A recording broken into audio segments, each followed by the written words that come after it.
Hi students, 9th standard maths, exercise 3.11, question number 1, subdivision 2. 1.5x plus 0.1y equal to 6.2 and 3x minus 0.4y equal to 11.2. இப்போ இந்த கொஸ்டின்லையும் பார்த்தீங்கன்னா ரெண்டு linear equation கொடுத்துருக்காங்க. இந்த linear ஈக்குவேஷன்ஸை solve பண்ணுறதுக்கு பிரதியிடுதல் முறை, அதாவது சப்ஸ்டியூஷன் மெத்தடை நம்ம யூஸ் பண்ணுவோம். ஸோ இதோடைய சொல்யூஷன் பாருங்கள். ஃபர்ஸ்ட் கொடுத்துருக்க இந்த ஈக்குவேஷன்ஸை எழுதிக்கலாம்.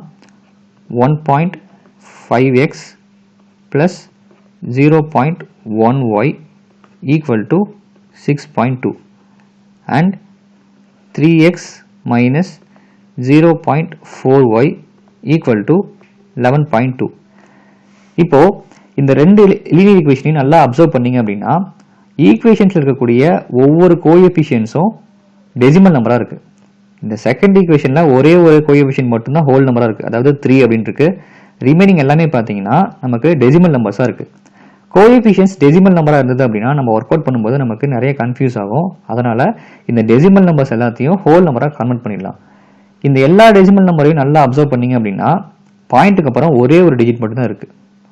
ஸோ இந்த பாயிண்ட்டுக்கு அப்புறம் ஒரு டிஜிட் இருக்கிறது இந்த நம்பர்ஸை, இந்த ஒரு டிஜிட்டை ஹோல் நம்பர் பார்ட்டுக்கு கொண்டு வரணும் அப்படின்னா ஒவ்வொரு நம்பரையும் 10ஆல் மல்டிப்ளை பண்ணும். ஸோ ஒவ்வொரு நம்பரையும் 10ஆல் மல்டிப்ளை பண்ணோம் அப்படின்னா த்ரூ அவுட் அந்த ஈக்குவேஷன் ஃபுல்லாகவே 10ஆல் மல்டிப்ளை பண்ணிடலாம். Therefore, multiply by 10 on both equations. இரண்டு சமன்பாடுகளையும் 10ஆல் பெருக்குக. ஸோ இப்போ இந்த ஃபர்ஸ்ட் ஈக்குவேஷனை பாருங்க. 1.5x அப்படின்னு இருக்கு. இங்கே பார்த்தீங்கன்னா 1.5 அப்படின்ற நம்பர் இருக்கு. இந்த நம்பரை 10ஆல் மல்டிப்ளை பண்ணோம் அப்படின்னா இந்த 5 பாயிண்ட்டுக்கு அப்புறம் இருக்கிற இந்த 5 பார்த்தீங்கன்னா ஹோல் நம்பர் பார்ட்டுக்கு வந்துடும். ஸோ இந்த 1.5 அப்படின்ற நம்பர் 10ஆல் மல்டிப்ளை ஆகும்போது 15 அப்படின்னு மாறிடும். ஸோ 15x அப்படின்னு கிடைக்கும். அதே போல இந்த செகண்ட் நம்பர் பார்த்தீங்கன்னா 0.1y இருக்கு. இதை 10ஆல் மல்டிப்ளை பண்ணோம் அப்படின்னா 1y அப்படின்னு மாறிடும். ஸோ சிமிலர்லி 6.2 அப்படின்ற இந்த நம்பர் 10ஆல் மல்டிப்ளை ஆகும்போது 62 அப்படின்னு வந்துடும். இப்போ இங்கே பார்த்தீங்கன்னா கொஷினில் கொடுத்துருக்க இந்த ஈக்குவேஷனை நம்ம ஒரு ஸ்டாண்டர்ட் ஃபார்முக்கு மாற்றிருக்கோம். இதை வந்து ஈக்குவேஷன் நம்பர் 1 அப்படின்னு எடுத்துக்கலாம். இப்போ அதே போல் பார்த்தீங்கன்னா இங்கே 3x இருக்குது. த்ரூ அவுட் இந்த ஈக்குவேஷன் ஃபுல்லாக நம்ம 10ஆல் மல்டிப்ளை பண்ணோம் அப்படின்றதுனால இந்த 3xையும் நம்ம 10ஆல் மல்டிப்ளை பண்ணிக்கணும். ஸோ 3xை 10ஆல் மல்டிப்ளை பண்ணால் 30x அப்படின்னு மாறிடும்.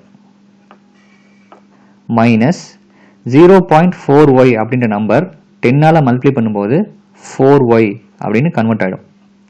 அதே போல் 11.2 அப்படின்ற இந்த நம்பர் 10ஆல் மல்டிப்ளை ஆகும்போது 112 அப்படின்னு கன்வெர்ட் ஆகிடும். ஸோ இதை வந்து ஈக்குவேஷன் நம்பர் 2 அப்படின்னு எடுத்துக்கலாம். இப்போ இங்கே பார்த்தீங்கன்னா நமக்கு ரெண்டு லீனியர் ஈக்குவேஷன்ஸ் கிடைச்சிருக்கு. இப்போது சப்ஸ்டியூஷன் மெத்தடை யூஸ் பண்ணி இதை நம்ம சால்வ் பண்ணோம். சப்ஸ்டியூஷன் மெத்தடை யூஸ் பண்ணோம் அப்படின்னா இந்த ரெண்டு ஈக்குவேஷனில் ஏதாவது ஒரு ஈக்குவேஷனில் ஒரு வேரியபிளுக்கு நம்ம கண்டிஷனை சேஞ்ச் பண்ணிக்கணும். ஸோ நம்ம ப்ரீவியஸ் ப்ராப்ளமே சொல்லியிருப்போம், எந்த வேரியபிளுடைய கோஎஃபிஷியன்ட் 1 அப்படின்னு இருக்குதோ அதோட கண்டிஷனை சேஞ்ச் பண்ணுறது கொஞ்சம் ஈஸியாக இருக்கும். இப்போது இந்த ரெண்டு லீனியர் ஈக்குவேஷனையும் நல்லா அப்சர்வ் பண்ணிங்கன்னா இந்த ஃபர்ஸ்ட் ஈக்குவேஷனில் இருக்கக்கூடிய ஒய்யோட கோஎஃபிஷியன்ட் 1 அப்படின்னு இருக்கு. ஸோ இந்த ஒய்க்கு பதிலாக நம்ம கண்டிஷனை சேஞ்ச் பண்ணுறது கொஞ்சம் ஈஸியாக இருக்கும். ஸோ இந்த ஒய்யை மட்டும் அப்படியே வச்சுக்கிட்டு இந்த 15xஐ இந்த பக்கம் மாற்றிக்கலாம். ஸோ 1y அப்படின்னாலும் ஒய் அப்படின்னாலும் ஒன்று தான்.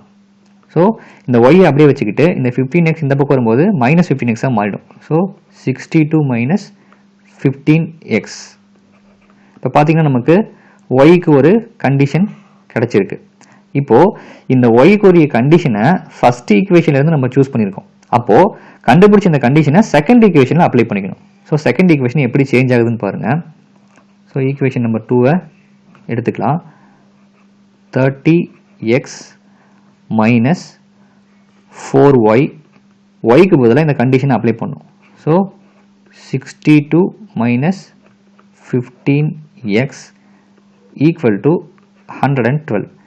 இப்போது இந்த ஈக்குவேஷன் நல்லா அப்சர்வ் பண்ணிங்கன்னா செகண்ட் ஈக்குவேஷனில் ரெண்டு வேரியபிள் இருந்துச்சு, எக்ஸ் அண்ட் ஒய் அப்படின்னு இருந்தது. இப்போது ஒய்க்குரிய கண்டிஷன் நம்ம இங்கே அப்ளை பண்ணும்போது எல்லாமே ஒரே வேரியபிளாக மாறிடுச்சு, அதாவது எக்ஸ் மட்டும் தான் வந்திருக்கு. ஸோ ரெண்டு வேரியபிள் இருந்து ஒரு வேரியபிளை கன்வெர்ட் பண்ணுறதுக்காக இந்த சப்ஸ்டியூஷன் மெத்தடை நம்ம யூஸ் பண்ணுறோம். இப்போ இதை சிம்பிளை பண்ணிட்டோம் அப்படின்னா நமக்கு எக்ஸோட வேல்யூ கிடைச்சிடும். ஸோ இதை சிம்பிளை பண்ணிடலாம். ஸோ இந்த 30xஐ அப்படியே வச்சுக்கலாம். இப்போ இந்த -4ஆல் உள்ளார மல்டிப்ளை பண்ணணும். So -4 into 62 is equal to -248. Then next ஸ்டெப்பில் பார்த்தீங்கன்னா minus into minus plus 4 15s are 60. So 60 into x 60x அப்படின்னு வந்துரும் equal to 112. இப்போ நெக்ஸ்ட் ஸ்டெப்ல என்ன பண்ணோம் அப்படின்னா இந்த x ஓட டேர்ம்ஸ் எல்லாத்தையும் நம்ம கம்பைன் பண்ணிக்கலாம். இப்போ இங்க பாத்தீங்கன்னா x 30 டைம்ஸ் இருக்கு, அதே இங்க x பாத்தீங்கன்னா 60 டைம்ஸ் இருக்கு, ரெண்டுமே பாசிட்டிவா இருக்கு. ஸோ இந்த 30xையும் 60xையும் ஆட் பண்ணிக்கணும். 30xையும் 60xையும் ஆட் பண்ணோம் அப்படின்னா நமக்கு 90x அப்படின்னு கிடைக்கும். மைனஸ் ஒரு 248 இருக்கு, இது வந்து கான்ஸ்டன்ட் வேல்யூ, ஈக்குவல் டு 112. இப்போ எக்ஸ் வர டேர்ம் எல்லாம் ஒரு சைட்லையும் கான்ஸ்டன்ட் டேர்ம்ல இன்னொரு சைட்லையும் குரூப்பிங் பண்ணிக்கலாம். ஸோ இந்த 90xை அப்படியே வச்சுக்கலாம். சாரி, இந்த மைனஸ் 248 ரைட் சைடு மூவ் ஆகும்போது பிளஸ் 248 மாறிடும். So 112 plus 248. So next step பார்த்தீங்கன்னா 90x is equal to 112யும் 248யும் ஆட் பண்ணோம் அப்படின்னா 360 அப்படின்னு கிடைக்கும். இப்போ இந்த லாஸ்ட் ஸ்டெப்ல இருந்து நமக்கு எக்ஸோட வேல்யூ மட்டும் வேணும். ஸோ எக்ஸோட வேல்யூ வேணும் அப்படின்னா அதுக்கு பக்கத்தில் இருக்கிற நம்பரை ஆப்போசிட் மூவ் பண்ணிடணும். இப்போ இந்த 90 பார்த்தீங்கன்னா எக்ஸ் கூட மல்டிப்ளிகேஷன் இருக்கு, இது இந்த பக்கம் வந்துச்சுன்னா டிவிஷன் ஆயிடும். So x is equal to 360 divided by 90. So 0 0 cancel பண்ணிடலாம். 1 9s are 9, 4 9s are 36. So எக்ஸோட வேல்யூ பார்த்தீங்கன்னா 4. இப்போ எக்ஸுக்கு 4 அப்படின்னு ஒரு வேல்யூ கிடைச்சிருச்சு. இப்போ இந்த ஈக்குவேஷன் நமக்கு இன்னொரு வேல்யூ வேணும், அதாவது ஒய்யோட வேல்யூ வேணும் இல்லையா? நம்ம ஒய்யோட வேல்யூ கண்டுபிடிக்கிறதுக்கு தான் ஆல்ரெடி ஒரு கண்டிஷனை ஃபார்ம் பண்ணியிருக்கோம். நமக்கு கிடைச்ச எக்ஸோட வேல்யூவை இந்த கண்டிஷனில் அப்ளை பண்ணிட்டோம் அப்படின்னா நமக்கு ஒய்யோட வேல்யூ கிடைச்சிடும். சின்ஸ்